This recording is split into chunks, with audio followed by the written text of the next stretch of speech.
Hello, hello, hello, everyone. How are you guys doing today?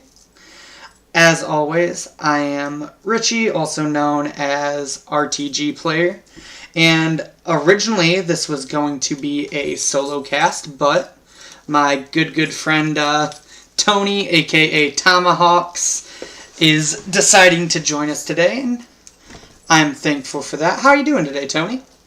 I'm doing great. How about you? I'm doing great. Excited for some more League of Legends. And we're getting into it pretty fast here. We just got the lobby invite and we're already in.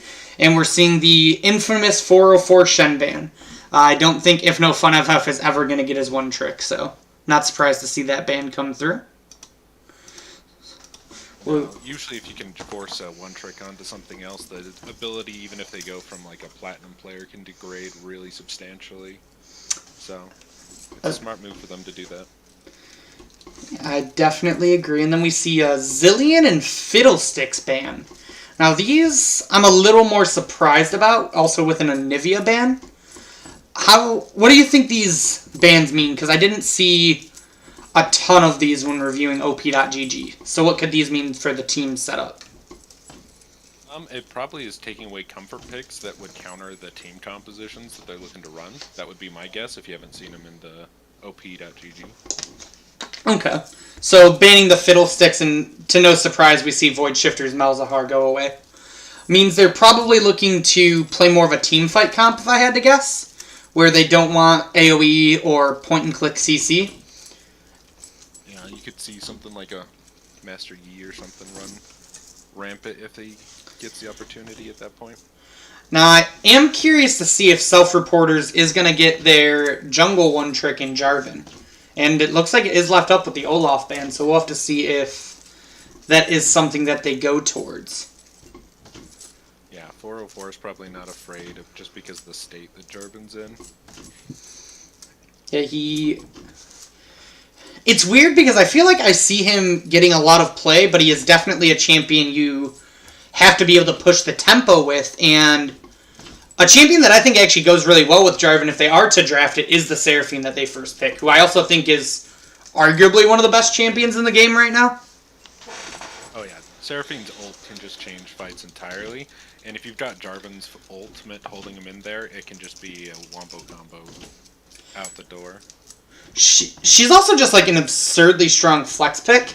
Like, she can go mid ADC support, so I'll be curious to see where she actually goes. But we do see Renata Glask picked up, so probably looking for some form of hyper carry here on the side of 404. Oh yeah, and the disengage or the counter ulting that could occur there too will be very interesting to watch if they're able to pull it off. Yeah, so we already have a little bit of Caitlyn with Renata. It's an interesting combo. I feel like, and this is something I've talked about on 404 streams before. Typically, I like Caitlyn with more CC heavy champs that can allow you to apply the trap, but they've loved playing her with like the Janna, and now we're seeing it actually with Renata Glask. So, how do you feel that it's going to play out with a Caitlyn Renata together?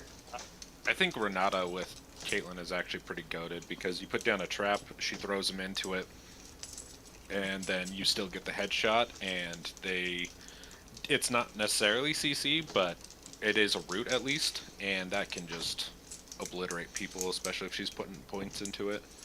There is the Jarvan pick that you were thinking they were still going to go with, so it does look like the Self-Reporters is going with more of like a wombo combo. Ooh, and Zeri picked up. They are drafting just like what I consider to be some of the strongest champions in the game, followed by their, jungler's main champion. I'll be curious to see what they pair with this Zeri, because I feel like Seraphine is an okay enchanter, but you typically want more enchanters that can buff her up supplied with her. So I wonder if this is kind of pointing towards the Seraphine going mid. Definitely could. I think right now that the skirmishing potential that those three have on the side of Self-Reporters is pretty nasty, And the pick potential out of 404 is also pretty nasty, and so it'll be interesting to see if they're able to instigate more team fights, or if it's a more of a pick game.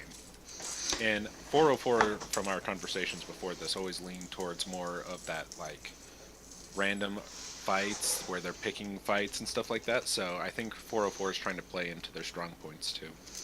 Yeah, they are definitely a very scrappy team, and the next champion banned away from self-reporters from Void Shifter is definitely an emphasis of that in the Swain. Anytime you get into a long, messy fight, Swain can just take massive advantage of that. And it looks like 404 is more worried about the split push potential from the top lane with a Darius and an Alawi ban.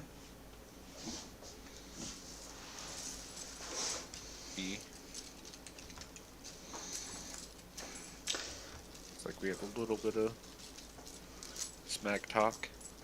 Oh, I mean, going back and forth in the chat. I feel like you got in a league like this. Oh, yeah. The Victor banned away, so I feel like this is pushing Void Shifter towards more of his pick style champions. You know, things like the Vigar, for example. Yeah, that or Annie is what I was going to put my money on. Yeah, Annie was what I was going to mention, but he does go towards the Vigar. It's going to be really interesting to see how the Vigar plays. He's very good at stopping, like, them moving forward, but he is very immobile, and that's kind of what Jarvan wants to prey on, so If he places his cages in the right places, though, he can kind of stop the Seraphine engage with the ult. I think this is Zeri mid, or Kog'Maw mid. Oh, yeah. Ooh. So we'll be getting an ADC with some AP scalings in the mid lane. Yeah, I'm going to be really interested to see how this plays out. And I realized we're back at Season 10. You know, when in doubt, Ornn it out, right? Oh, yeah. I think Ornn just emphasizes those first 3 picks that we talked about before. Jarvan puts him in a cage, you Seraphine ult, Ornn ult. You know, that's the wombo combo they're looking for. If they can get those guys into the right grouping, 404 could be in a lot of trouble from that. Yeah, well, ooh, the Tom Kench coming out. Oh, no, they swap it to Mordekaiser. I love that pick, personally. I know a lot of people say, like, the matchup's skill-based, which it probably is, but I feel like every time I see the matchup, the Mordekaiser is the one just beating it into the Ornn. Oh, for certain. And Mordekaiser has a decent amount of interactions with some of the other people on the enemy team. Like, if he can, when the Ornn starts ulting, if he ults him, he could be able to disrupt that entire team fight by himself. Yeah, it's a very cat and mouse game, I feel like, between Ornn and Mordekaiser. Because if Mordekaiser goes to ult him and Ornn can time the is it the Willow Breath that is the unstoppable ability, if I remember? I think so. The one where Ornn breathes fire, because, you know, that's what all Rams do. Ram God, specifically. Yes. You can't forget the God part. That's the important part. I'm pretty sure he can stop Mordekaiser ult and cancel it with that, so. But it is a really hard time to do. Yes. Yeah, I think it's more on the Mordekaiser making sure he doesn't ult when he's flame breathing than trying to predict that ult. I'm really interested to see who is actually going mid. Yeah, that's why I want us to like talk about like the lanes and how the lanes are going to play out, but it's kind of hard to talk about until we see who's going where. Yeah, I think regardless, the Renata Caitlyn actually have the compositional strength in the bottom lane. Okay. Do you want to... Oh, go ahead. Just with Caitlyn's range, she's kind of a lane dominator by herself. And then Renata can just adds into that trap that we talked about, where she can just fling any of the opponents into a trap and just make the lane unbearable. But I think, you know, you can still walk away with it. I think Kog'Maw or Zeri would probably have an easier time because of the dash. And that would allow both mid laners to just sit there and scale like they both want to. And that looks like what we're going to get, actually, as we see the Kog'Maw locked in mid. Yep. So... I think it makes it difficult because that means both mid laners get to do exactly what they're aiming to do. Now, typically I would say the Veigar's the one advantaged in the scaling matchup, but compositionally, other than the Veigar, I feel like 404 doesn't have a ton of good scaling, to where Self-Reporters is kind of just all in on scaling, you know? They have, what in my opinion are 3 losing lanes, but with a jungler that's hoping to keep the glue together and get them into that, you know, team fight late game stage. Yeah, I think if bottom lane can just survive through that initial... get Caitlyn into that trough zone where she has that mid-game drop, that they'll be able to really show up to the mid-game and just start crushing those skirmishes and the fights with the combination of their ults.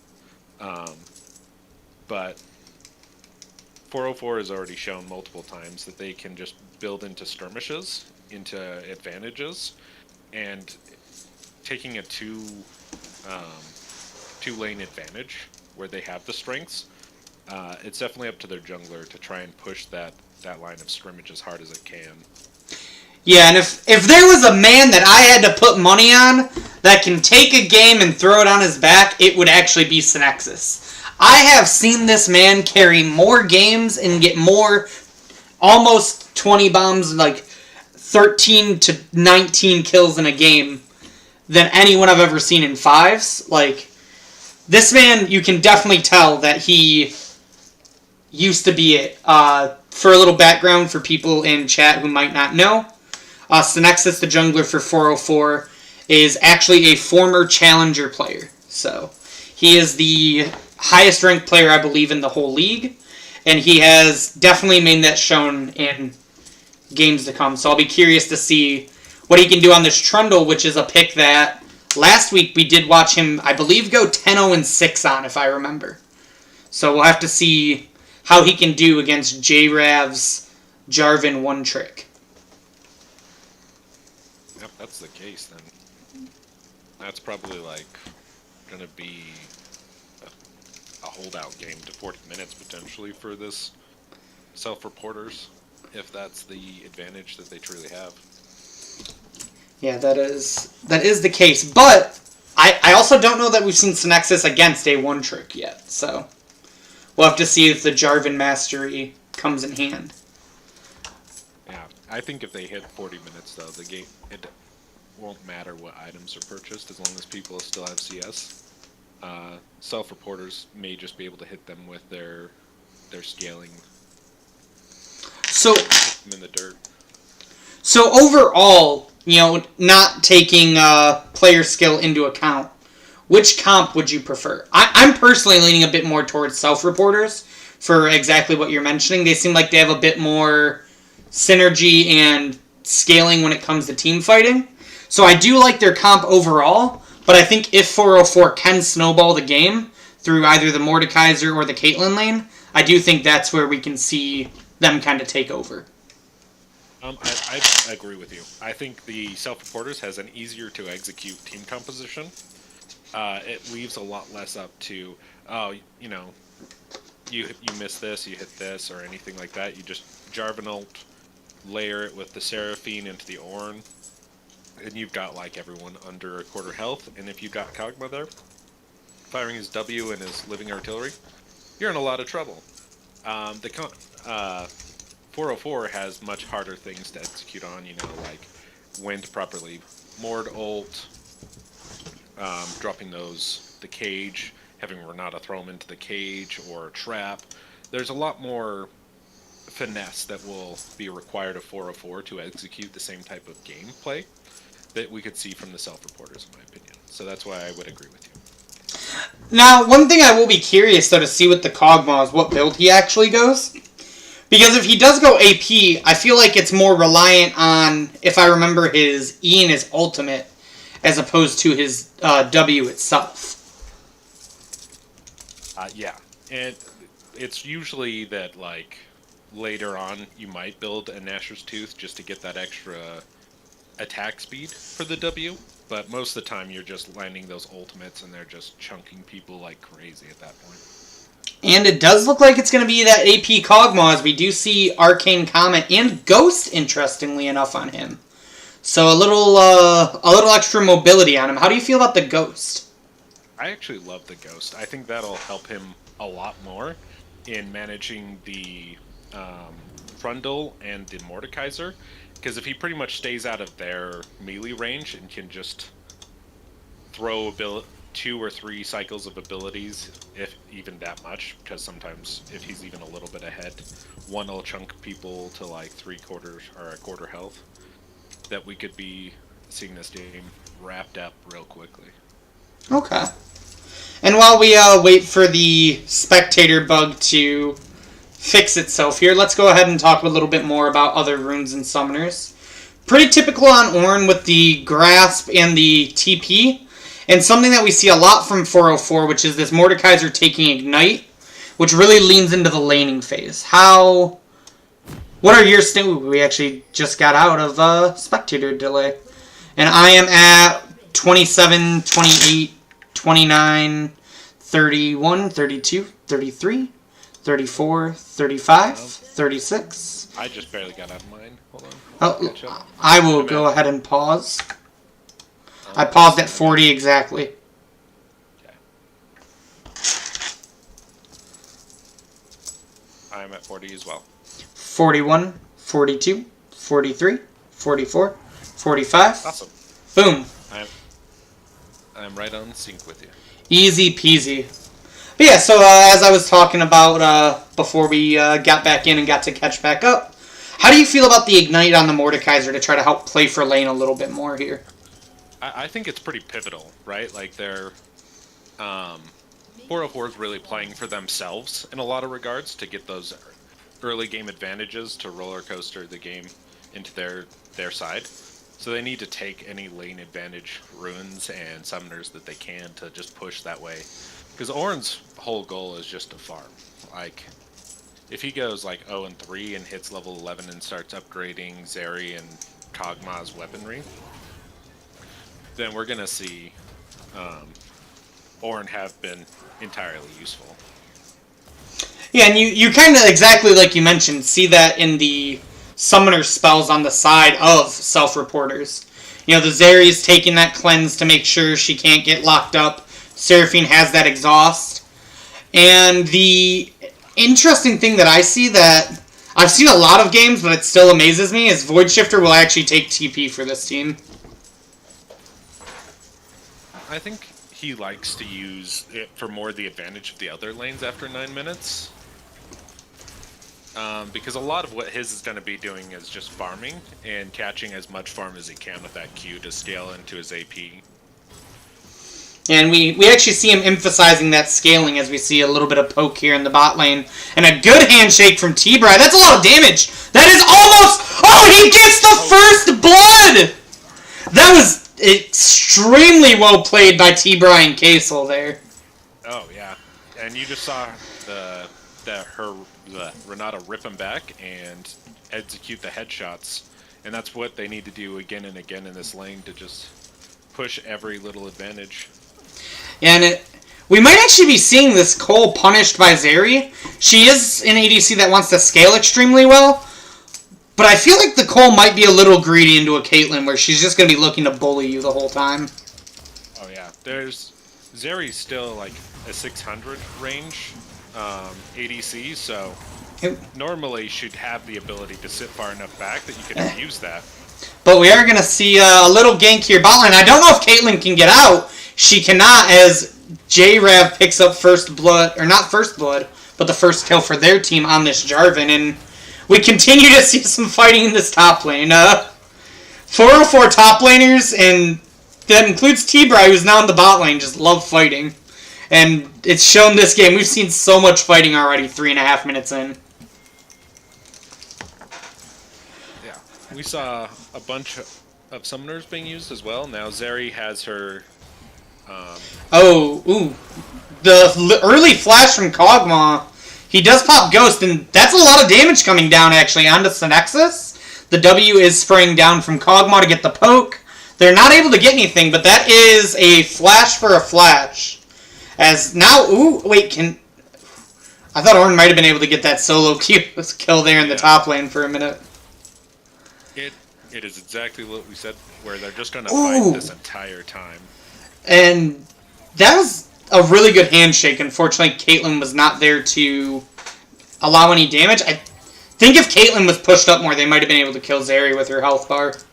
Oh, yeah. And this bot lane just does not seem fun for the Zeri Seraphine side. No, and taking a Cole means you don't have any extra health, and you're not really getting any extra health when you ever get your auto attack. So any damage that Renata puts on her is almost permanent without the...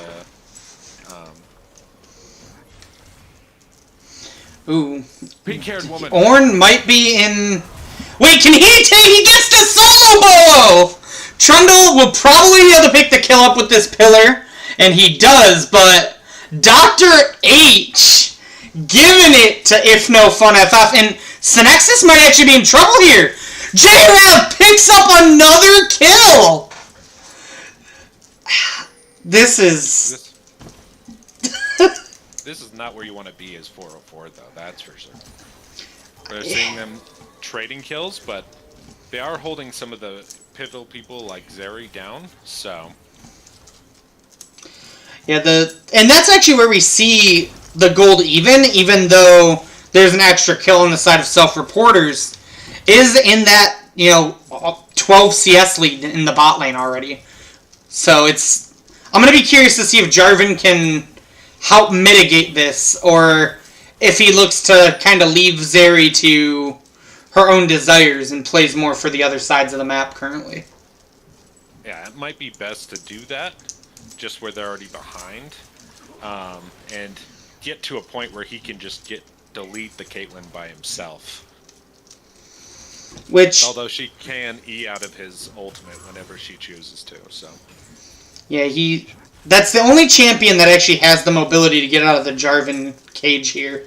So he's going to have to be a little mindful of that, but we do see 404 with their lane prio that Caitlyn gives, going for this first dragon in 6.5 minutes, and I think this is a great idea if you want to try to snowball the game, is just to get early dragons. And this will deny some of the scaling from them by giving it, as long as they don't get counter like 4 dragoned at some point. Yeah, it puts a clock onto self-reporters. You can't sit and farm all the time when they're 3 dragons up on you. Exactly. Now, we do see Trundle going towards the Divine Sunder this game. How do you feel about the Sunder versus going something like the tank build this game?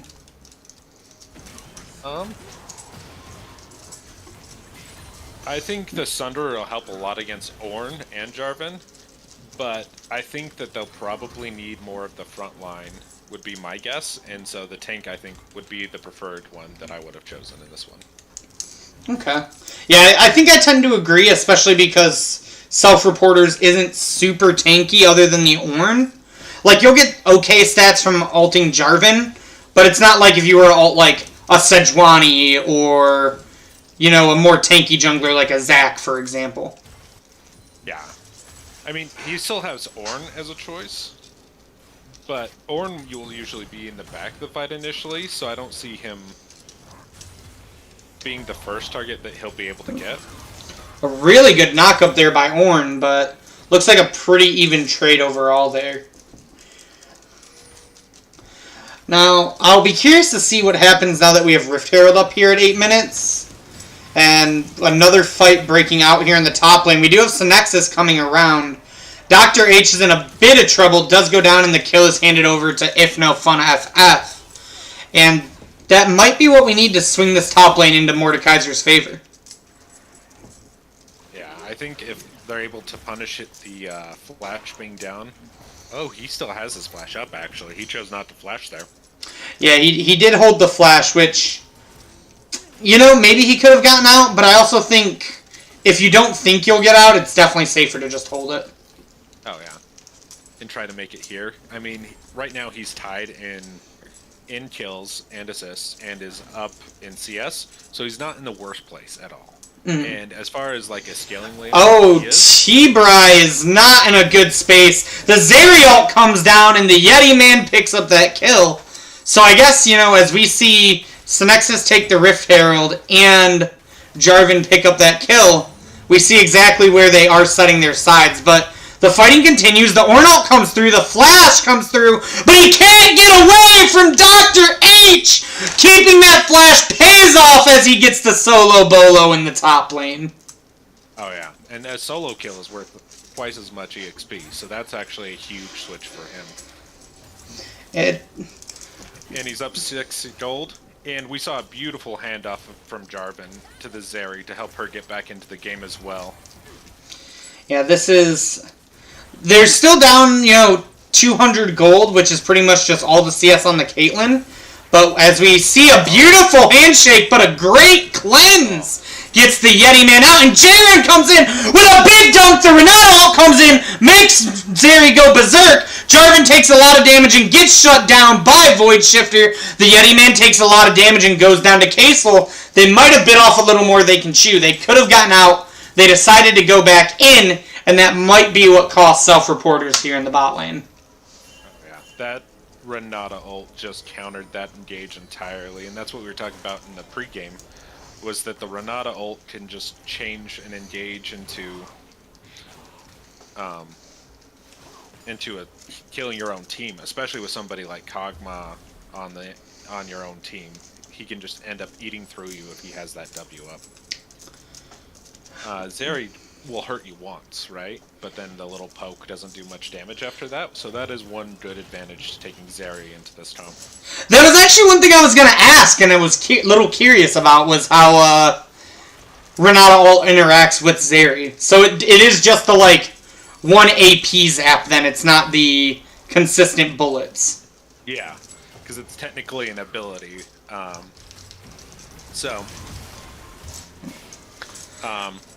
I think it was a good pick out of them, but I think in that they were able to disengage the Jarvan so hard that they weren't actually getting any advantage with the Jarvan engage there. And we see the tide turning a little bit in this top lane match now that the items are starting to come in. We see the gold donated to the Rift Herald, the Void Shifter. And we are currently at about a 1,800 gold lead with a dragon, which I presume this is about to be a second dragon for the side of 404 based off lane prio. We'll have to see that. How do you feel they're doing in their job of the pace of this game for where they need to be to not have to worry about the scaling of self-reporters? I think they're moving in the right direction, especially with the objective controls and the gold handoff. But I think self-reporters is also kind of in that right area where they can still turn this around if they get the another 5-6 minutes into this game, that the scaling will be able to make the huge difference. But we are seeing a lot more kills on Caitlyn, so the trough might not be much of a trough this game. Yes, we see a little bit more fighting here in the top lane that doesn't look like it's going to lead to much. Oh, they're going to walk back up to each other, and the Mordekaiser ult does get countered by Dr. H. The Ornhorn comes in, and Dr. H, he might get yet another solo kill, and the Mordekaiser, as we switch over to the bot lane, T-Bry with another beautiful ultimate. The Seraphine ult comes in with the charm, the Jarvan comes in with the flag and drag into the cage. T-Bry cannot get out. That is the kill. Can Kaysel kite this out? The trap does come down, the headshots come in, and Kaysel is able to walk away. Action all over the map again, and we're seeing the playmakers of Dr. H and T-Bry really do their best to swing these lanes. Oh, yeah. And T-Bry's ults there have just been... Good flash for Flash, but he is able to die there. Void Shifter coming in for that dive, but doesn't quite get anything. Oh, oof. This Kog'Maw gets so scary in this AP build after level 11 and onwards. We are seeing almost over a 30 CS lead on the Kog'Maw now. So he's got more gold than the Veigar at this point, but Veigar's making those early rotations and putting those fights in their favor for sure. I like Trundle a lot versus tanks, but maybe the 2-level lead doesn't matter, but Jarvan coming in here might matter. Synexus still picks up the solo kill in the 1v2. The flag and drag is leading him to run away, but Kog'Maw comes in spitting out. Mordekaiser is able to get Synexus out, though. Yeah, the biggest thing I think in this whole thing is they've already taken the mid tower down, which just gives them so much access now to Jarvan's jungle. He's going to have a hard time making sure that Trundle isn't running in here, eating all of his camps at this point now. Speaking of eating a lot, Seraphine eats a lot of damage there off Caitlyn. And, you know, I asked you a couple minutes ago about about a 404 spot, and we now are seeing a 4,000 gold lead with objective bounties at 15 minutes. So, T-Bry, a beautiful handshake to get out of there. T-Bry is coming up as MVP so far in this game. Between his ults and his handshakes, he is just doing all the work. T-Bry is a firm businessman. That's what I've learned today. No soft handshakes for him? Firm handshakes, knows how to file the paperwork, knows how to get the job done. But we are seeing... it might be a death warrant for Dr. H here as he's getting 3-man dove. He does bring in the Ornhorn, and he is actually able to get it, but the tower does fall. Kog'Maw comes through to get some damage off, and he might get out with his life there. But that is the cost. The tower, the Seraphine ult comes through with the Zeri ult, but yet another handshake to disengage that fight. This is still going on down here bot lane. I'm actually surprised how... the Renata not going to get anything this time. Zeri ult lasts a lot longer than I thought it did. I'm not going to lie. Oh, it feels like it lasts forever whenever you're playing against it. Yeah. That movement speed just makes it so she feels like she can just run forever and you'll never touch her. That was an interesting... the Gale Force actually almost picks up the kill.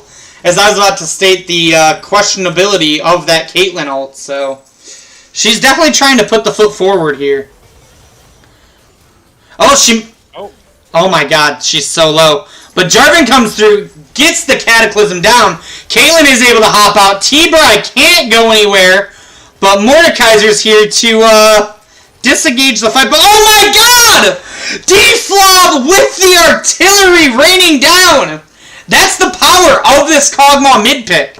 It's not something we see a lot in the meta anymore, but I actually think it's one of the hardest scaling things in this game. That's really not what you want to see onto that scaling comp, is them picking up those big shutdowns on some of the carries like Kog and Zeri are the two people that you want to avoid giving it to at all costs. Yeah, like that 4k gold lead, now down to a 2k gold lead, and this dragon looking a lot more contestable than it did earlier. Ornn's going to get this objective bounty in the top lane. He still has TP coming up. It actually looks like it's up right now. So if they chose to fight this, but I'm not a fan of choosing to give this dragon. I think this is the time to fight. Oh, definitely. Or at least go for a still. Because now they're looking at potentially Soul next in, 23 minutes. And that will make whatever scaling Self-Reporters has so much harder to actually execute on with a free shield. Yeah, absolutely. And I will, thank you, Austin Rowe. I will go ahead and adjust the volume a little bit here.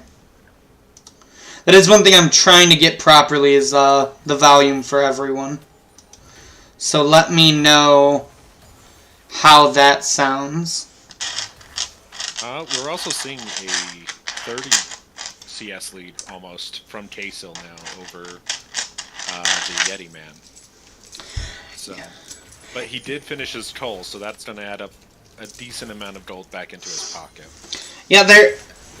Oh, hold that thought. We're seeing the Orn Horn come down here. Does not look like it was able to get much there. I'm going to try to fix the camera as the Void Shifter picks up the kill off the big Renata ultimate. Just a casual walk-up ult from Void Shifter. Yeah, you know, sometimes you just got to walk up and give him the Vygar ult. He is... You know, we see a lot of CS on this Kog'Maw, but Vygar is keeping up pretty well for being 30 CS down, you know. The builds are pretty even, and I would argue the damage is actually pretty close.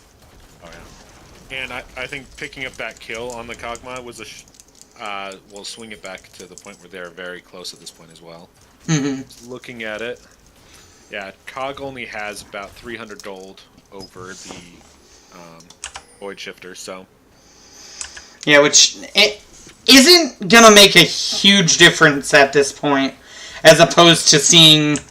You know, the 1,000 gold lead that we see on the Caitlyn, for example.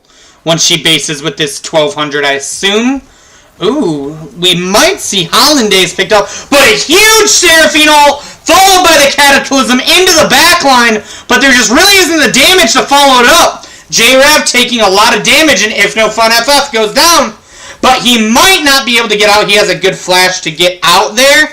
And Zeri, unfortunately, cannot follow this up with Kog'Maw. They might be able to get a pick off on the Void Shifter here. The cage comes down. He's super low. If No Fun FF into Kog'Maw with the artillery. The Ordon's coming in. This fight might be turned around. Zeri is getting to free fire a lot. Synexus, though, is pretty tanky for having the Divine Sunder and Titanic Hydra, and the Handshake might be able to enough to disengage, but a lot of damage coming down onto Synexus! They get him to shut down, but the Berserk comes through. Dr. H, super low. Caitlyn Gale Force is in. She is not able to take down the Yeti Man. Yeti Man is getting a lot of fire, and Kog'Maw's coming in! That is the kill on K-Soul! That was a huge turnaround by self-reporters, and exactly what they need, as Ornn now hits level 13 as well. This is not where you want to be on the side of 404. You do not want to be 1,500 gold ahead at 21 minutes against this comp. Now that team fight started exactly what Self-Reporters was afraid about, where Zeri just didn't have any actual damage to punch through that front line. And then Kog'Maw showed up and just started ripping through them like it was nothing. This Kog'Maw damage is actually disgusting for this build. And really makes up for the issues that we see with Zeri as an ADC. You know, Zeri is kind of short-ranged overall, but this Kog'Maw, he can literally hit you from across the map, as we've seen there in that fight.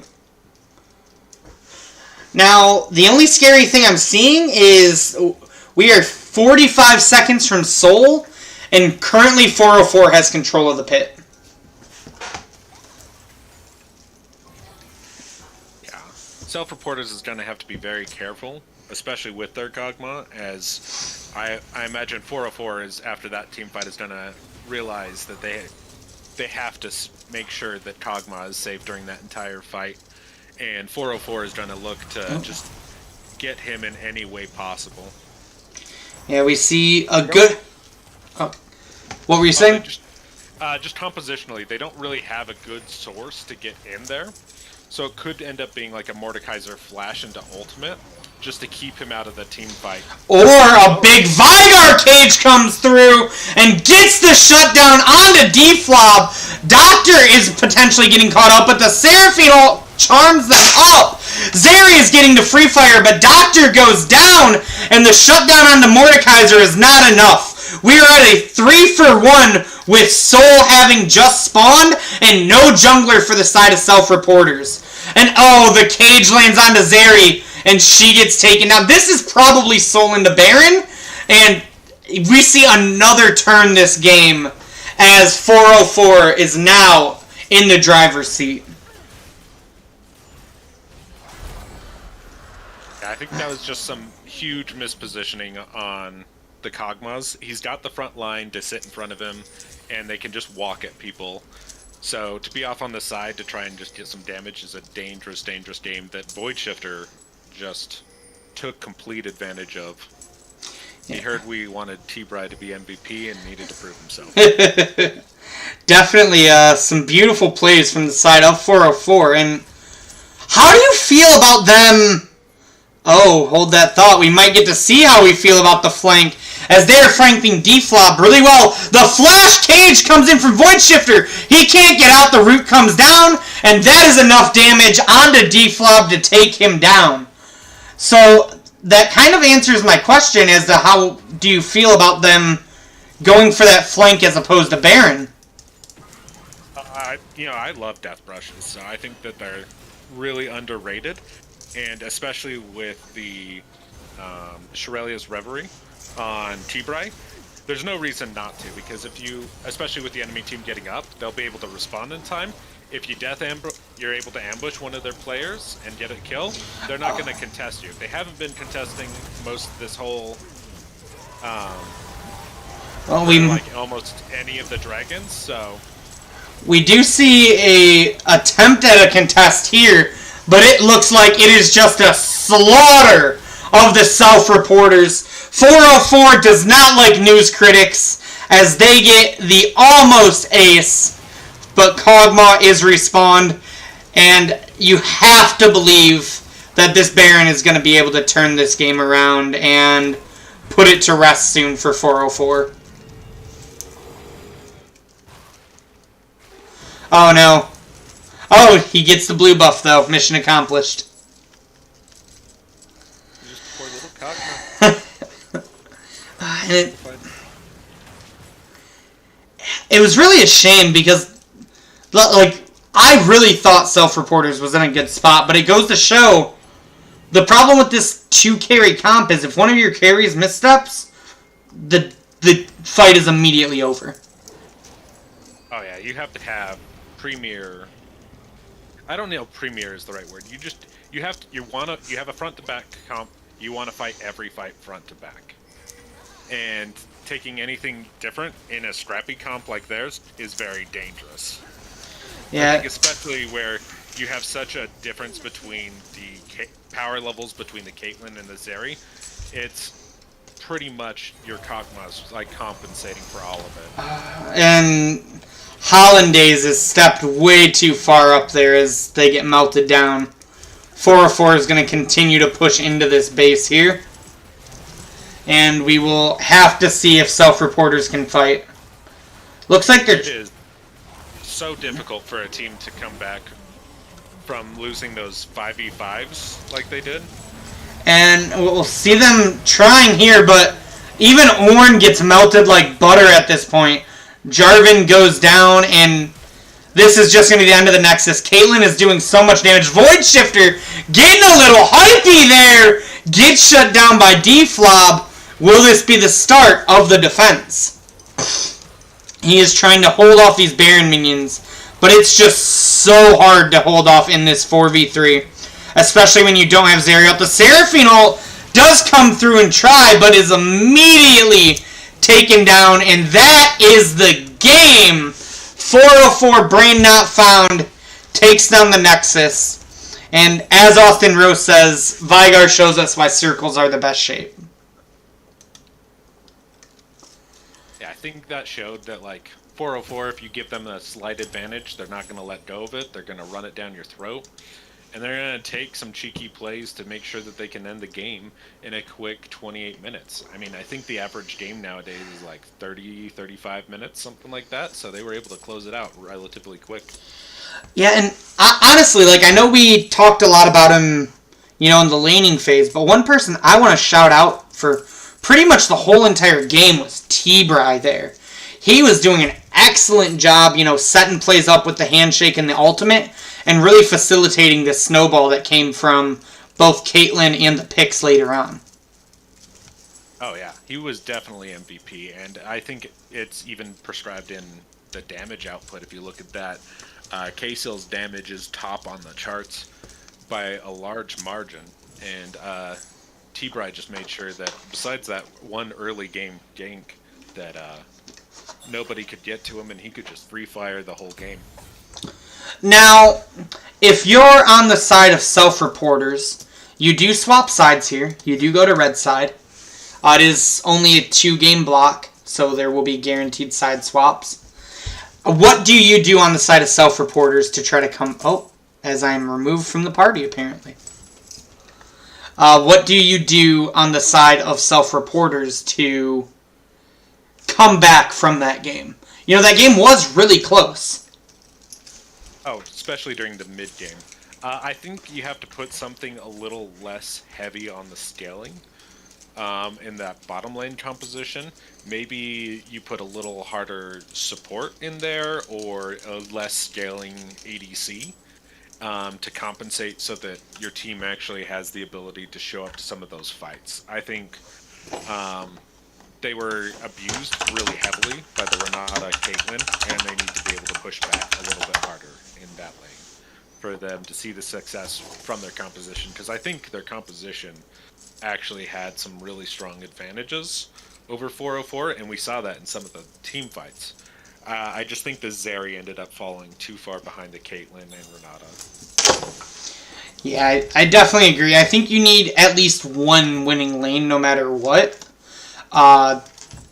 Austin in chat offers the idea of more pressure mid with either a champion that can earlier rotate and potentially snowball and secure a bit more for the team.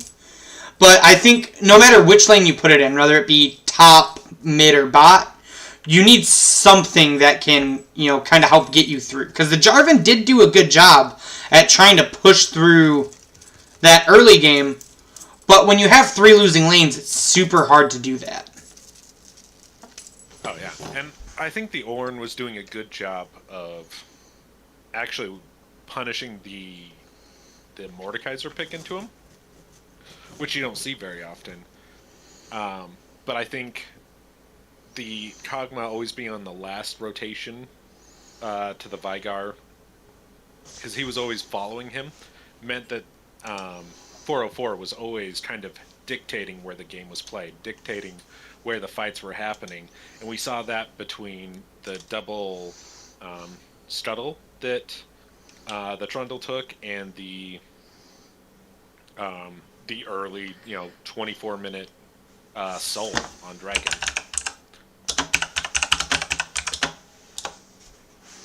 Yeah, absolutely, and that's the other thing. You got to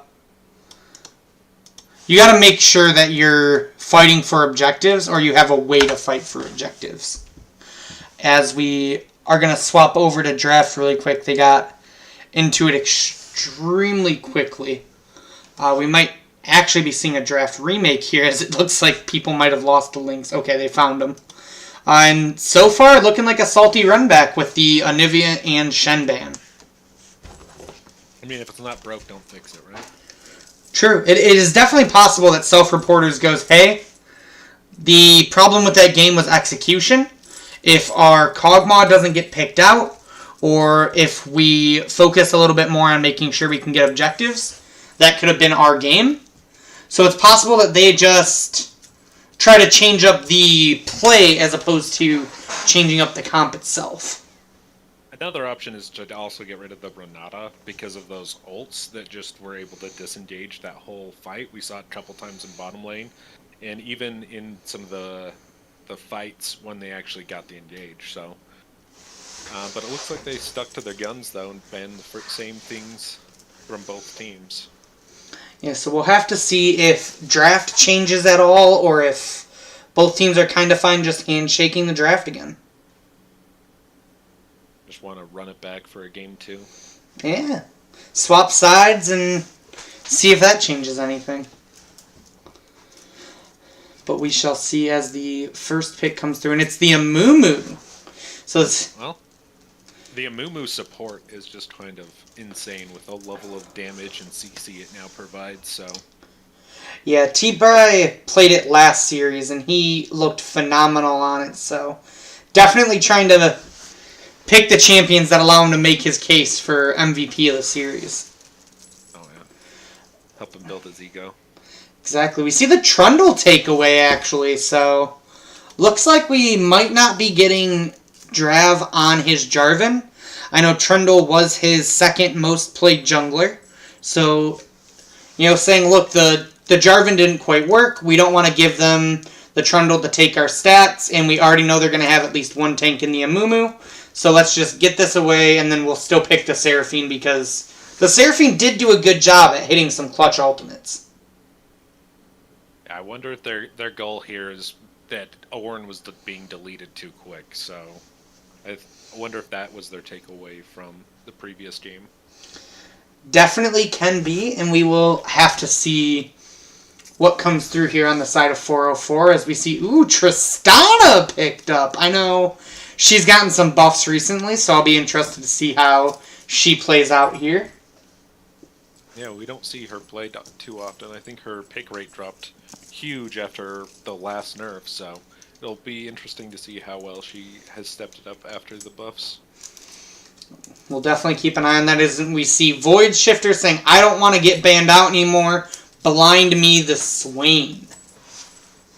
Yeah, it looks like they're taking like a total switch to more where they were looking at a kind of a pick scrappy comp to another like let's team fight at every opportunity, because Tristana just scales insanely well into the late game as well. And it looks like Queso really just enjoys those high range ADCs. I know he also really enjoys playing Jhin, and so we're seeing that just come into play here. And we see the Aphelios as the answer.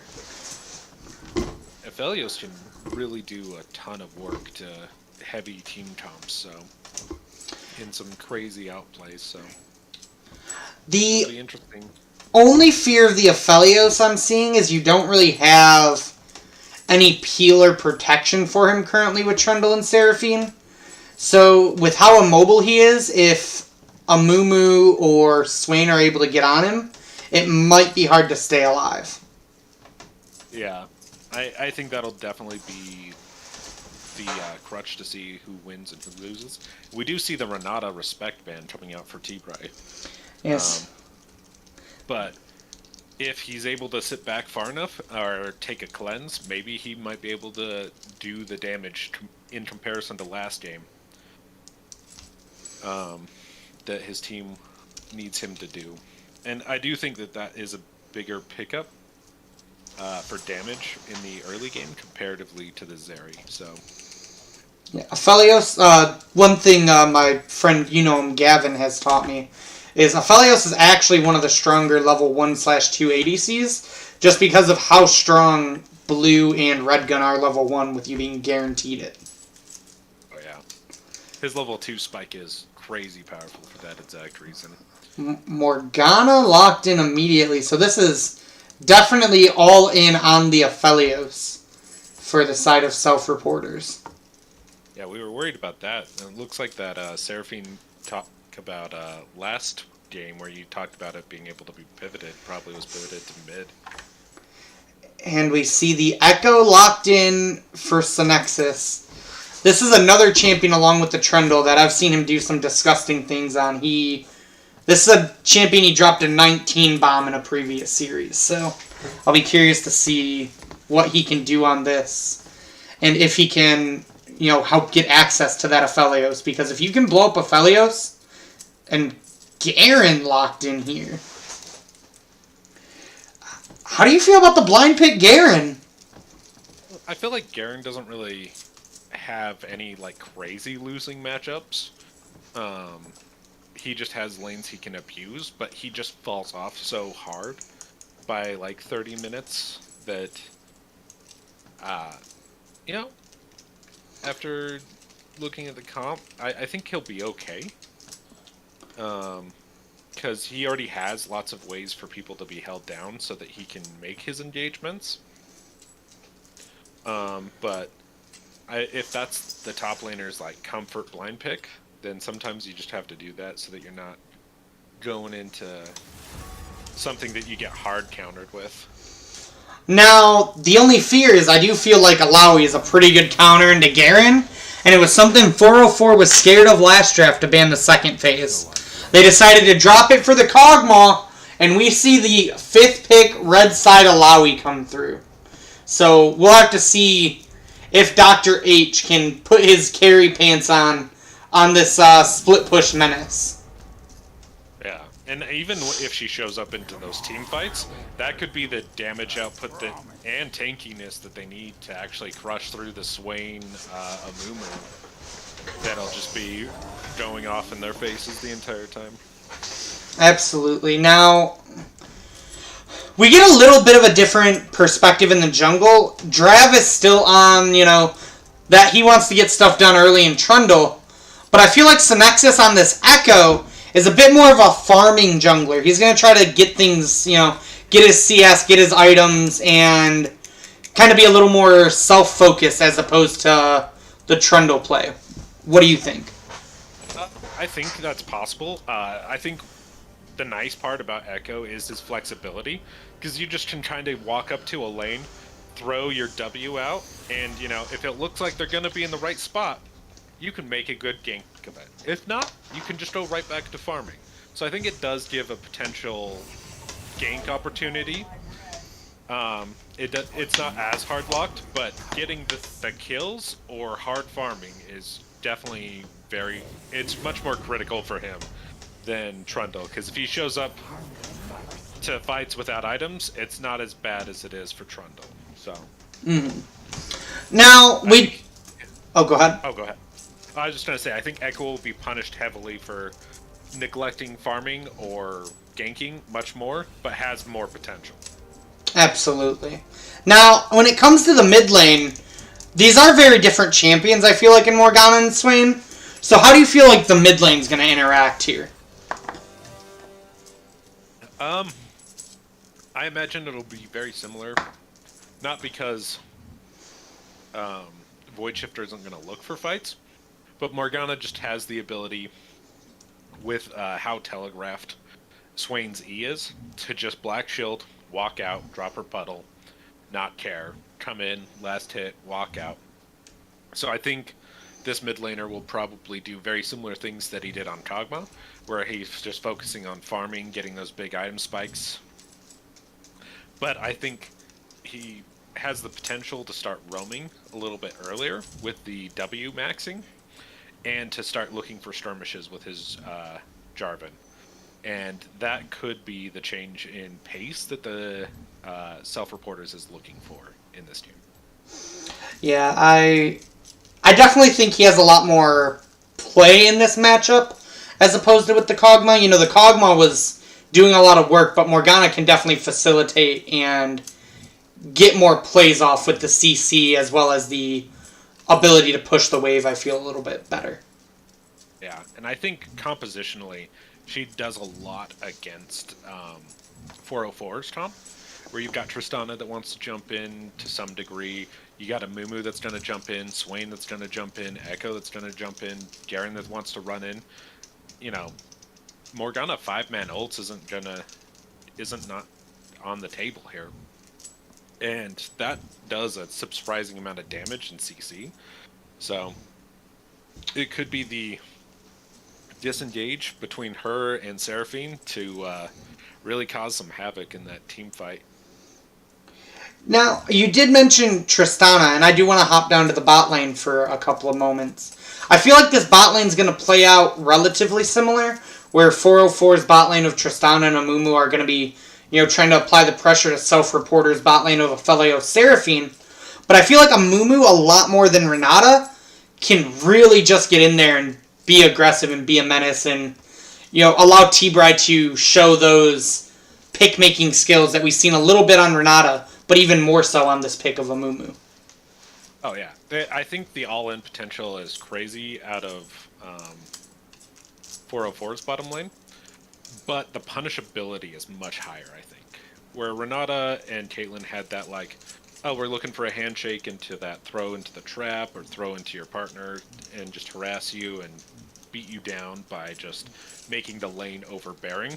It's going to be, we're here to kill you. Mm-hmm. And if they're not able to get that kill, though, and it goes to them, even after that first or second engage, it becomes so much harder to make that happen. So I think if this Trundle is able to show up and get one or kill onto the Aphelios, 2 kills, it makes going in just insanely difficult in comparison. Where before they could just constantly apply pressure, it's just we're looking to all in, and if we get that first kill, it probably means we're getting that second and third kill and can just roll out of control way faster than the other comp. Higher risk but higher reward in the bot lane of 404 this game. Yeah.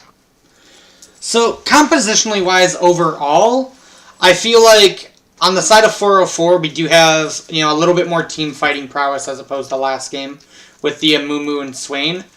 And we have a little bit more of a split push on the side of self-reporters with that Illaoi going to be doing work in the side lane, and then you have Aphelios, who is the main carry for their team, but doesn't really have that front line like the Ornn last time. So how do you feel like these compositions are going to stack up against each other? I think it's inverse to what it was last time, where self-reporters had the easier to execute comp. I think 404 has the much easier comp to execute because they're looking for fights, they're looking to pull people in, and self-reporters is almost looking for them. Once they come in, we're gonna counter with Morgana and black shielding Aphelios and hope that the damage is enough to really just crush them out. And I think the hard part is I don't think Morgana's damage is typically strong enough to just drop Swain out of a fight. I think Swain's healing and sustainability will outdo damage-wise the Morgana. I think Illaoi has more damage potential than the Garen in those team fights. Oh, nothing comes of the... I was curious if the 4-man walk-in was going to come to anything. Let's... Oh yeah, let's make sure. I'm at 45. 46, 47? 47. Boom, perfect. Excellent. So, But, as you were saying? oh, I just think, self-reporters, I think they are going to have a hard time putting out enough damage to really kill 404. I definitely agree. If they get some advantages in the bottom lane, which is what their focus is going to have to be, or a top lane, to make it a split push game. Because they do have the disengage where they could just bounce around 5 people and not fight for self-reporters. But they really have to make one of those two choices of who they're going to invest in heavily, because they really need Aphelios to be pumping damage if he's going to be their only major damage threat. Yeah, I definitely agree with that. While we're a little bit early in the laning phase, we're not going to see a lot happening. Let's go over the runes and summoners again. We see If No Fun FF yet again taking the Ignite. How do you feel about it this time on the Garen into Illaoi as opposed to it on the Mordekaiser into Ornn? I like it, still. Mostly because I think Garen's got that Q that he'll just spam if he needs to get somewhere too. And, he's looking to deny this Illaoi the ability to really split push. So he needs that early game kill potential. Yeah, I can definitely see that on both sides. Now, jungle, I feel like it's pretty normal with the Dark Harvest and the lethal tempo as we see a pull come in from Swain. But mid lane, there's actually a lot of interesting things to discuss. Swain took Conquer and Barrier, where Morgana took TP and Summon Aerie. What are your thoughts on the choices in the mid lane here? I think Swain is definitely looking to make sure that, they're in any of the team fights. He's not going to get bursted down, so he's just going to out-sustain any fight is the purpose of the barrier. And I think that ensures that even if self-reporters gets a little bit of an advantage, that isn't what necessarily happens for them. Seen Trundle almost look for a gank bot there, but not find anything, and that's going to lead to Synexus already having the tempo lead in this jungle matchup. Yeah, Tristana lanes are really tough to gank, and if Amumu's not perched up there looking for a hook, then it's going to be a really hard lane to ever gank. Mm-hmm. Now, we do see both ADCs respecting the CC from both teams with taking cleanse, but we do see the exhaust, which I feel like is pretty common into Tristana's, and the ignite on a Mumu, which I feel like it just explains exactly how these lanes want to play. Aphelios and Seraphine are looking to chill, to where Tristana and Amumu are looking to get that kill and get that advantage. Oh, yeah. Like we talked about in the early game, if he gets that right play. Cool. Beautiful flash by Dr. H there to get away. Oh my god! He's actually going to get the solo bolo here! The first blood comes through and Drav is coming into the mid lane. The huge Morgana stun onto Swain. Void Shifter flashed away and the barrier keeps him alive! We swap over to bot lane where there's even more action. The bandage toss comes through. A lot of damage coming through Aphelios. Seraphine does get that Q off, but it's not enough to kill Kaysel.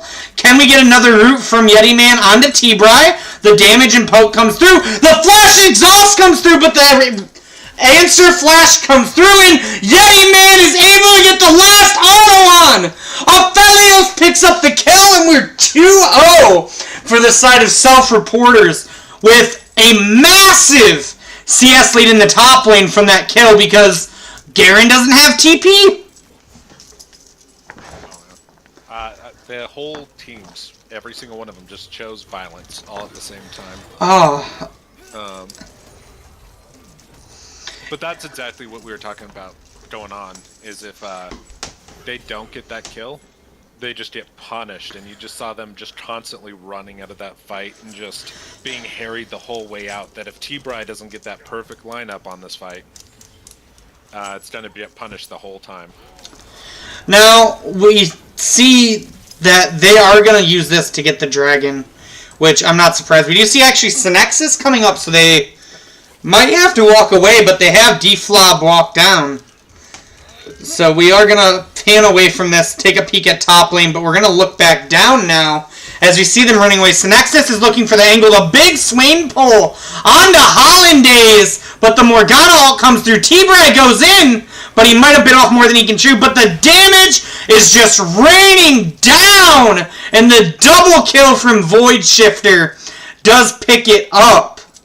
And we are now back to a 2-2 game, and this is actually going to be the dragon for the side of 404. Yeah, the problem with taking those early dragons is if, like, you haven't bought, which nobody had, you're going to take the dragon really slow, and we just saw them taking it so slowly that 404 was able to show up and just even out the kills instantly. Now, what I was going to talk about before that big skirmish there over the dragon happened, we do see Void Shifter going for this Imperial Mandate Swain build. What do you think the reasoning behind it is, and how do you feel about it in this specific situation? I think in this situation it'll work fine, because he's looking to be somebody that just sits there and tanks everything, and he's just going to overemphasizes everyone else's damage because of its easy application with just his ult. His whole goal is going to be run into the enemy, apply Imperial Mandate to them all, laugh as his team does extra damage, and just runs through the enemy team. And I think that's what we'll be seeing here. And he's already picked it up, actually. He just bagged and finished it. Yes, which means any type of support he gets from, like, his jungle or anything, you will be so much extra damage that it'll be interesting to see if the Morgana even has enough to black shield herself through that E damage. And ooh, we might be seeing If No Fun FF get caught out here. He does pop the W, try to spin away, but he does get stunned away, and he has nowhere to go as they give Drav the kill there. A little bit too pushed up there on the side of If No Fun FF. Yeah, dangerous when nobody's on the map to be up that far. But he was just looking to get rid of some of those tentacles. Great rotation by Self-Reporters. Oh! Synexus might be biting off more than he can chew in this 1v1. He is able to get the Dark Harvest proc, and he goes back in, gets the Echo Wall out. They're at pretty even health, though. We'll have to see what comes of this. Can Dr. H or Synexus make a big play here? But meanwhile, while he's distracted... Did Void Shifter just steal that? It does not show No, it does not look like he did. Drav did get that, but it looked really close there for a second. I thought Swain stole it. So, while we're just kind of seeing lane CS and, push and try to get some plates, we're about 10 minutes in now. We're, hold that thought as we see a big T-Bry engage come in. The stun does land on a Seraphine. She takes a lot of damage and does go down in a beautiful jump by Kaysel to get up. And we see a pause. Oh, yeah. The Tristana jump just has such priority over everything that he just completely ignored that Seraphine ult on that one. Yeah, that was incredibly well played on the side of Kaysel and T-Bry.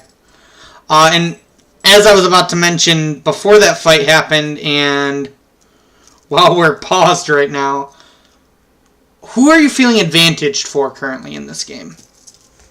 I think, Self-Reporters is doing a lot more in their credit to get them into the situation that they're looking at, which is, it looks like they've got a kill on bottom lane, they got a kill on top lane, but I really think that they need to emphasize it just a little bit more to be able to have the damage output that they're looking for, because I think 404 just has so much damage potential to come out of it and still see wide range AoE with the Amumu that compositionally it'll be tough for Self-Reporters to just punch through it.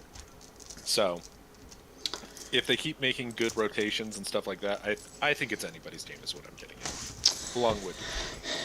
Now, I know you mentioned about rotations, but we do see Dr. H with the builds. It looks like he's going towards Hullbreaker, so I'm not sure how much rotations we're going to see from him, but being already about 25 CS up and heading towards that Hullbreaker, this Alawi is about to be a menace in the side lanes. Oh, yeah. And it was more the Morgana and Trundle rotated to that, and is now, pushed that over, I think, because with 2 deaths down, he's a level behind the Alawi as well.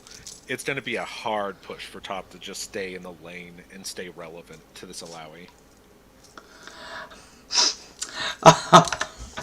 So, and I quote from D-Flob in chat, Kennen has soft, luscious fur that just animates the purest of Yordle pheromones. Pheromones so intense and powerful that they satiate the lust of even the most restrained Yordle. Do you know what I mean? Do you know what they mean? No. Remember we talked that I was opposed to all Yordles? Oh, true. We did talk about this, and Yep. Tomahawk has a strong hatred. God, you must hate this bot lane then from 404. No, but I don't mind playing Tristana. It's a pass. Oh, okay. So, for your hatred of Yordles, you have a love of cannons, is what I'm hearing. Yes. Okay. Corky also is okay. Who doesn't like a 1940s fighter pilot? True. 20s, actually, right? I think so. Yeah. He's old, that's the point. Yep. He is dignified. Look at that mustache. Is Corky the epitome of a boomer? I think so. I think he's just riding on his pension that none of us will ever see. He's like, I couldn't participate, but I bought a plane, so I'm here now.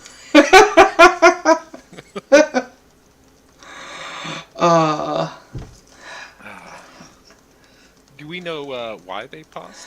The answer that I got in all chat was... Hold on, let me scroll up here. The door just exploded spontaneously off the wall from Kaysel.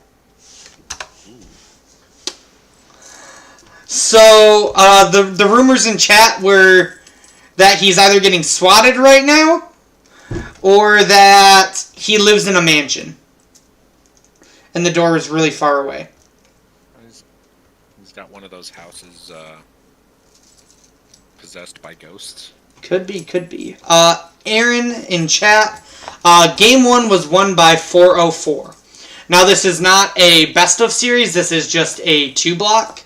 They play on each side, so we will either see 404 take this 2-0, or we will see self-reporters take this to 1-1, as we are now getting back into game. Oh, did you just pause at like 9:39? No, mine got paused though. It's just frozen there. Yeah, mine's frozen at 9:39 right now. I think it's a spectator to catch back up to the 3 minutes. Gotcha. Okay. Are you at 9:39 though? I just want to make sure we're at the right time when it comes out. Yeah, I am. Okay. I know these pauses can sometimes mess things up. There we go. I'm at 9:43, 9:44, 9:45, 9:46. We are perfect. Excellent. So, getting back into game here. Where do you think the next action, or where do you think the next play is going to be made at for either of these teams? I would think it would be top lane for self-reporters. And I think T-Bry and Kasil are just going to try to solo Bolo it constantly again. Okay. I'm more interested to see where the mid laners go, as what is their focus. Because both they're going to be relatively, like, Morgana's just going to drop her pool at this point and just walk away. So it's where are these guys going to go? Yeah, that is the one downside of the Swain build as opposed to Liandry's. I feel like it does not have that great of wave clear. No. Ooh. But, we might be seeing Synexus get a little bit of health lost. Yeah. And a potential turret dive here by Dr. H. And that was almost a solo Bolo under top. I have to see how much HP that was. That was 85 HP, as we now see the Amumu jump in and the Trundle take a big ol' munch out of him to disengage the bot lane fight. And yet again, it is a fiesta on all sides of the map. It does look like the Trundle is looking to potentially make some more plays down here. Yeah, which, you know, like you mentioned, the Alawi is to a point where, and especially with this Hullbreaker now, she wants to be left alone.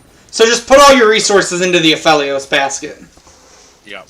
And they really need him to come along to make sure that they have some damage output. Especially with this dragon coming up, you need to make sure you can get your Aphelios going. Oh yeah. And now, the negative part about the Hullbreaker is, like, even if Alawi shows up, she's not going to be as strong as if she had actually bought something else. So they're committing to the split push through Dr. H for sure. It's just going to be all about how effective she is. Because for a while here, it looks like they're probably going to be sacking dragons again to Synexus, who I believe also got the early scuttle. So, oh no, the enemy team did. Oh no, Hollandaise, you just got sauced by Synexus and T-Bry there, and you know, we thought we were going to see resources put into the Aphelios, but instead he's getting dove on the other side of the map, while If No Fun FF does not get to have fun and probably wants to FF here as 03 on the Garen. Yeah, but I think this was also a choice to try and take that first tower gold as well. They're going to trade the dragon, they might as well walk away with some extra gold. Yeah, you walk away with some extra gold, and the more you put into this Alawi, the more you're going to get rewarded for this Hullbreaker. Because it will make them have to send 2, 3, maybe even 4 people to answer this Alawi, which means you'll be able to win the team fight because the numbers on the other side.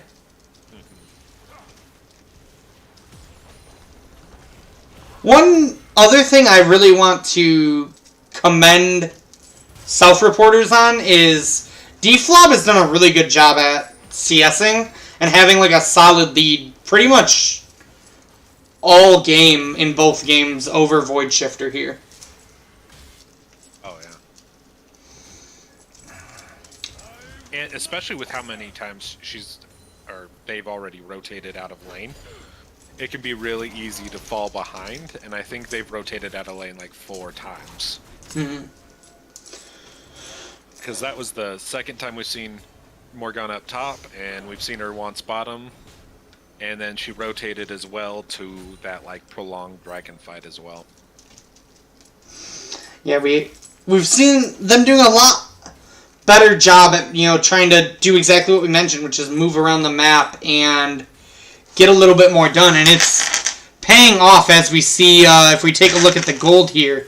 Alawi's about hold that thought as we see a dive come through and some beautiful CC to lock them up, but the TP does come through, and Yeti Man is able to pick up the 1-for-1.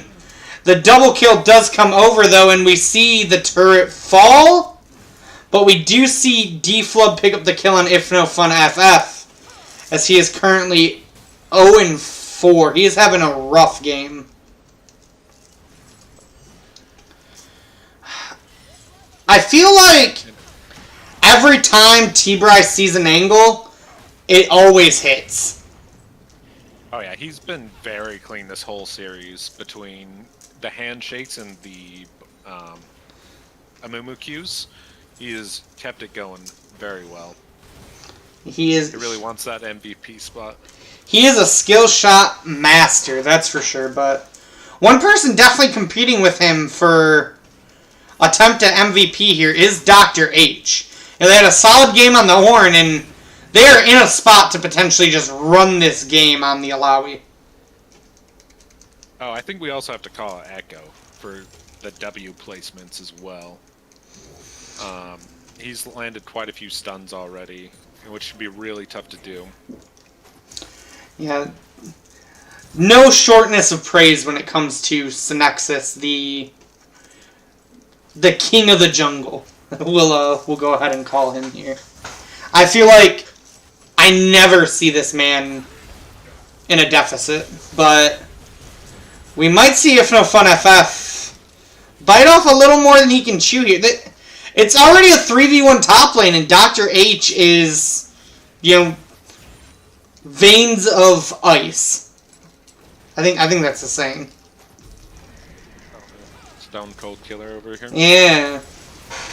And he's even taking it to Kaysel here. Just beating up that clone. Taking half that Yordle's health. We do see the rift. Oh, go ahead. Oh, it'll do more damage than you anticipate, for sure. Oh. Looks like we have a DC. Are we going to get the pause, or there it goes? We do get the pause as we see the Rift Herald for the side of Self-Reporters hit that tier 2 tower, and even though there's a 202 Dragon Gold lead, I feel like the tempo of this game is really in the favor of Self-Reporters currently. Oh yeah, they've been able to push the envelope really well with their rotations. They got top going. They countered the bottom now with the turret push already, and are looking to take an inner. I think if they're able to pick up another kill on Aphelios, who's kept up in CS even with all those tower dives, actually. So he's doing a really good job of staying relevant and getting some of those random picks from the dives as well. So yeah, like Aphelios is 1,000 gold behind, but it's not that bad. And when you look at the inventories, it's not like he's that far behind this Tristana, to where when you look at top lane, Garen's struggle busting over here with the Walmart build, and Alawi's got a full item plus Sheen. Like, and the 40 CS lead and kill and 2 assists is going to add up substantially. Is that difference there? Yeah, exactly. Yeah, like a 2k difference. And it's kind of interesting because we're seeing it on polar sides of the map. And with Kaysel going up there, it'll be interesting, but Hullbreaker just gives you so many free stats. It'll be tough for him to punch through that. Especially with the skill level coming out of the Alawi. Yeah, and the level lead also is the biggest thing. Kaysel is ahead, but that's a 2-level lead, and levels mean so much in League of Legends. Oh yeah, it's like a 600 gold stat, so Alawi's got 1200 gold extra in stats based on level, right there. So 61. So yeah, I would say Alawi technically has more gold in stats invested right now. Okay.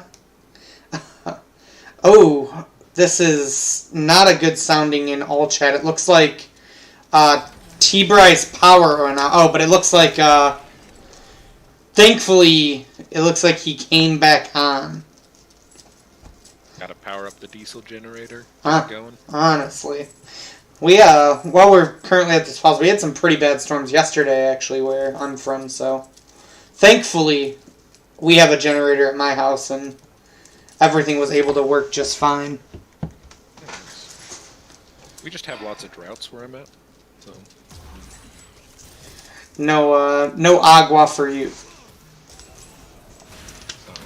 Ooh. Morgana getting into it with Synexus. A good ult by Synexus, but still gets stunned. The Seraphine ult is able to charm him up, and he has nowhere to go.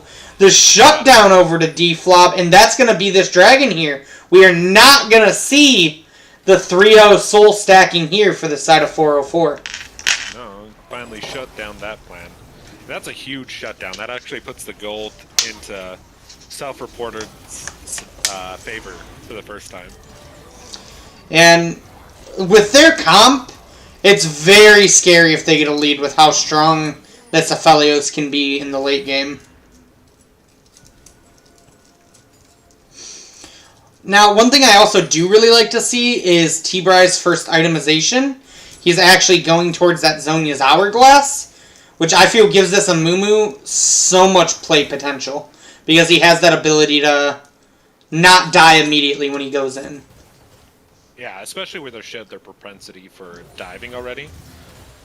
They're already looking to make another dive, would be how I look at that. And you see him sitting here waiting. Synexus going at Dr. H again, but under tower, Dr. H shows that they have no fear. They do flash away, and they pick up the solo kill on Synexus! He was not expecting that flash Q, because he's got ult up and everything. God. This is, as we see Case will have to hop away here, shows exactly why in Game 1 404 banned this Alawi. This man has been a menace all game, and I believe is about to finish, no, not quite finishing the Divine Sunder, but super close. I don't think it matters how many people you send at this Alawi. I don't know if they can answer her in the side lane right now. Alawi's one of those really tough characters where the more you send at her, the better it is for her. Now, we do see a team fight that is currently looking in the favor of the side of 404. Swain is getting a lot done here as he goes on the killing spree. Casel getting to hop around. Aphelios is not able to pick up the kill onto Casel. And that is the triple kill for Tristana. It was a beautiful flash from the Tristana to get out of vision on that Aphelios. Because he was one auto away from dying there. Yeah, Casel definitely showing the reason why he is both team captain and also the playmaker of this team with a pick like Tristana. There's not many ADCs that you can really show off ability like that, but I feel like Tristana is one of the ones that really lets you show things like that off, like we just seen there. Oh yeah, and the diversity of play from Casel between the two different champions he's played is huge, because usually if you see somebody play like Tristana, you'll see him play like Lucian and other like all-in, like Let's Go type of ADCs. Yeah, seeing the poke prowess on the Caitlyn followed by the ability to know when to go in and when to go out on the picks like Tristana is definitely something that shows the mechanical prowess of an ADC. That fight did also get Swain and Tristana both their second items, so I am a little scared for the team fight on the side of self-reporters. I think they really want to emphasize even more into the split pushing of Dr. H. But we actually see this might be getting answered by Synexus. He hits the slow. Dr. H is able to walk away. How are they going to answer this Illaoi? Oh, hold that thought. T-Bry found himself in between a Trundle and a hard place, but he is able to walk away after giving the curse of the sad mummy. Yeah, I feel like self-reporters is kind of forgetting what they're looking to do with their comp. Yeah. Or did for that fight. Where, like I said, it doesn't look like they have enough damage to just punch through the Swain. So he was able to just sit there the whole time and tank their damage. And Queso was just able to sit there, pick apart the backline, and then jump in and kill the backline. And since they're really running like one damage comp with a heavy split pusher, they need to really emphasize on the movement of their rotations, ensuring that they have wards down so that they can protect their split pusher, and just try to farm, catch everything they can, and look for the rotational advantages that comes with split pushing. Now, if you're on the side of self-reporters, we see this dragon coming in 25. What do you want to do? Do you want to give this dragon to try to play into the Illaoi split push? Or do you want to try to draw people to the Illaoi so you can play for this fight? I think you have to stand at a threatening area to give the Illaoi the time to split push, because if they can just run it down, they're just going to back and stop the Illaoi. Maybe you get the inner, but it puts them one away from soul point. I think they take that trade anytime. Oh, and we actually see they might be looking to trade Baron here. It looks like they're going to leave Synexus to solo and try to stop this. So we might be seeing a 5v4 at Baron Pit here. We see If No Fun FF looking around. The Baron is down to 5,000 HP. The Seraphine ult comes through and tags the Garen as he gets melted down. The Swain ult is now coming through. And Casel and Void Shifter are doing so much damage. But the Aphelios has white and blue gun and just deletes Void Shifter. It is now a 4v3 at the Baron Pit. We see Synexus come in. T-Bry gets a lot of free damage off. And Synexus is able to ult up. This might have stopped the Baron push. We will have to see what happens here. With the Illaoi down, will they continue to try to fight? And it does not look like it. It looks like they're going to clear the vision. So all in all, that is a huge win for the side of 404 Brain Not Found, as Synexus picks up that dragon and they go even in the team fight. But they might not even go even! Queso is legendary! T-Bray goes in! The double kill for Queso! And Synexus picks up the kill on Aphelios. They overstep yet again, and that is the downfall of self-reporters.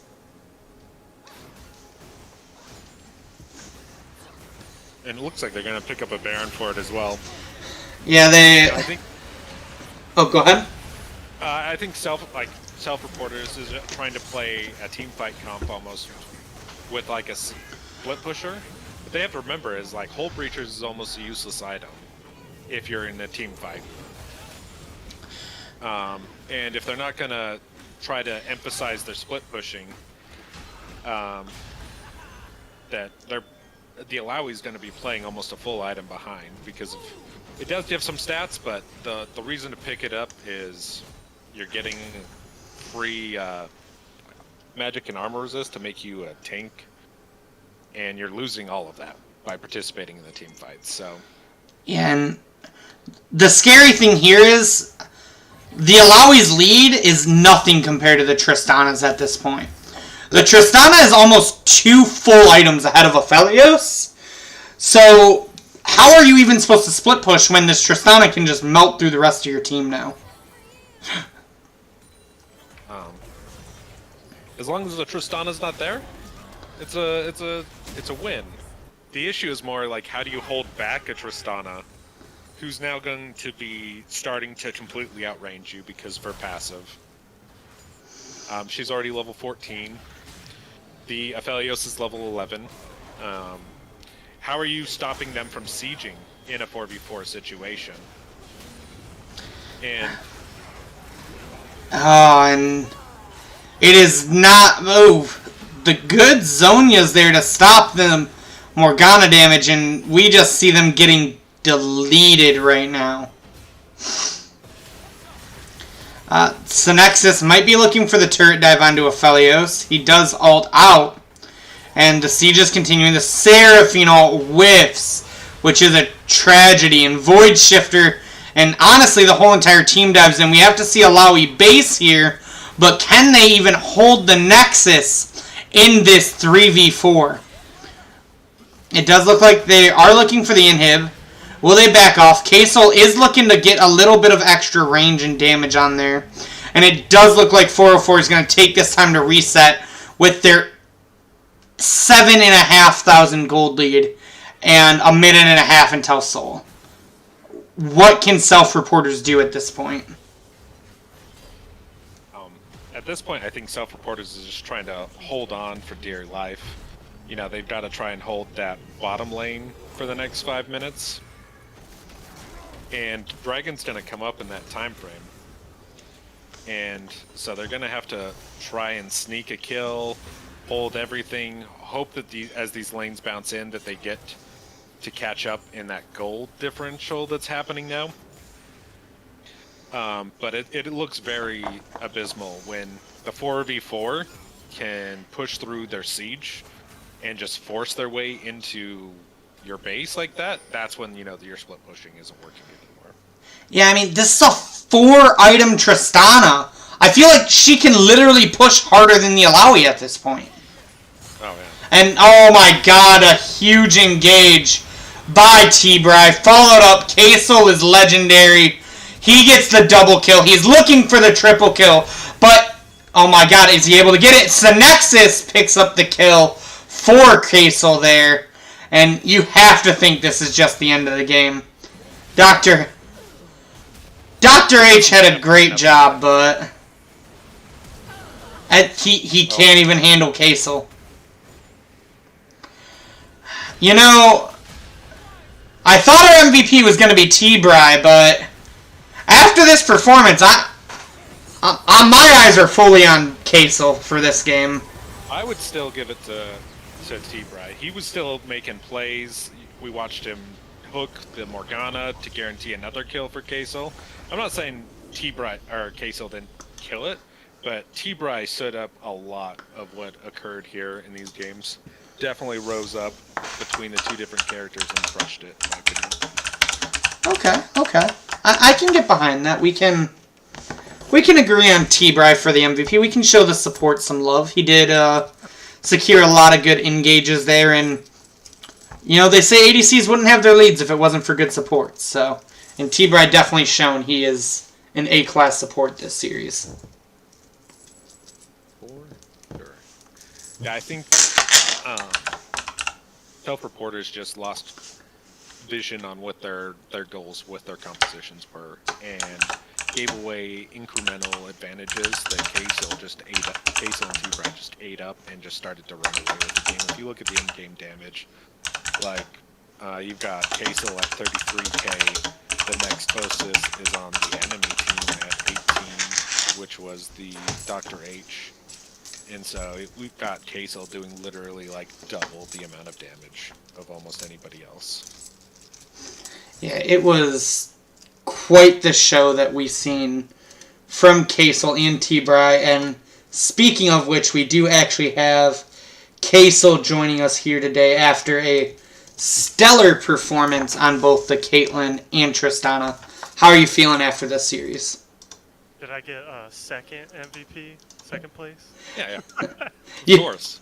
You crushed it, so we're not trying to steal anybody's glory. Feeling good. Yeah.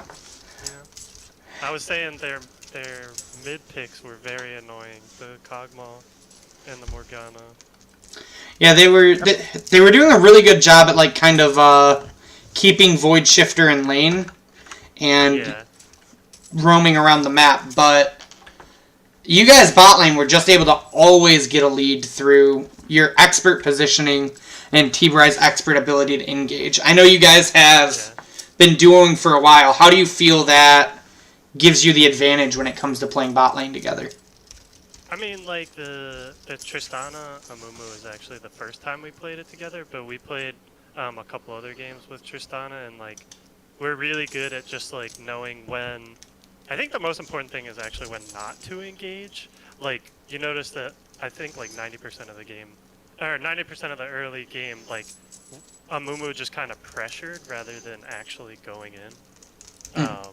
And then, like, when we knew we could get a kill, especially when he lands like a Q on Seraphine, then we can just like all in her immediately. Yeah, you guys had some nasty dives with some big waves yeah. to deny them too.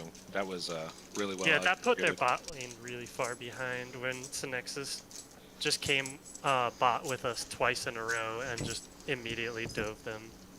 Oh yeah, especially that catch out where you guys just jumped over on the Seraphine over the wall.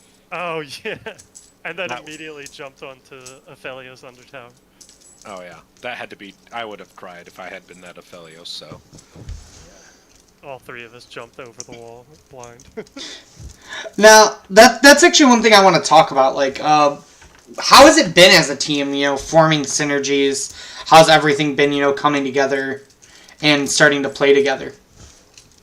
Good. I feel like we have a lot of comps that we can play, and we have a lot of champions. Like, you know, especially in the last few weeks, I think I've picked like 5 different AD carries. We've picked, you know, a few different supports, multiple different, you know, kind of everywhere. So definitely, it's nice getting comfortable on playing a lot of different styles. So like, if we can continue to do that, then kind of find our stride, you know, going into the 2 most difficult teams, it would be nice. Okay, so some exciting games to look forward to in the next coming up weeks. Yeah. I Now, have a follow-up question. How was comms with If No Fun FF? Because he was definitely feeling that pressure from the Alawi, but it seemed like he was Yeah. able to cut off the blood flow, hold her down, and give you guys the opportunity to 4v4 with the others and just clean up. Right. So that's exactly what we were saying. Like, hey, just, you know, kind of keep her up there, and then, you know, just stall her out. And sure, she wins lane hard, but like, it's really not that big of a deal because she was never able to really enter a fight. Because like Garen stayed up there and pressured her. Like, even though she had whatever the split push item, like, she wasn't really able to take towers. I think she got like 1.5 towers total. So we just, like, you know, kept saying, like, you know, hang in there. We're winning other lanes pretty hard. It's okay if she's ahead, as long as you can just, like, you know, kind of keep pace with her. And he was, you know, like, the farm wasn't too far off, but like, obviously the kill death was, but really didn't matter in the end, since Alawi never really got to make that matter for their team. It could be tough, so that's why I was asking. Because I think he did an extremely good job, because after his, like, 3rd or 4th gank from 2 or 3 people, he was able to just stop dying, only died in a team fight, and was just able to just hold the lane, which would be extremely hard to do. Yeah, exactly. Like, it's tough when you get 3-man top by yourself, but because he was able to, you know, stay relevant, we could get so many advantages off the bot side, off drags, you know, diving them with no worry about their jungler, stuff like that. So I think it's a good mental to have if you can survive that with the rest of the team, you know, winning in other lanes because you have pressure up there. You know, I applaud that. Oh yeah. When you guys, go ahead, Richie. I already asked a question. yeah, so I wanted to dive a little bit into draft, and I had 2 questions for this. First off, in game 1, we did see you well, both games, but we seen them take it in game 1, the Jarvan, which is kind of their jungler's one trick. Yeah. How did you feel going into giving someone, you know, the champion that they, you know, play a lot more than any other champion, and what was the plan going into something like that? Did you, part of the comp that you made, was it just a plan to like be able to counter the Jarvan, or did you just feel like you didn't have to worry about it? Yeah, I mean, we knew Jarvan is pretty good early, but he's also just a weak champion in general. I'm pretty sure he's like one of the lower win rate junglers, so we were kind of okay with giving it. And yes, he did get actually some successful ganks off, especially bot lane the first game. But, you know, I knew that I wanted to pick a somebody with a dash or some way to get out of the Jarvan ultimates. That's why I didn't pick anything like, you know, Sivir or Jinx or whatever. Because that way I could just, you know, net out or jump out of the Jarvan ults. And we kind of knew, you know, it's pretty obvious, like, he's probably going to pick Jarvan going into the first game because it's like, you know, his main champ by a lot. But we kind of figured we could deal with it, and you know, knowing going into in the draft, you know, you just prep for it a little bit. Mm-hmm. And then on the same note, with the second question, is IfNoFunFF ever going to get the Shen? No.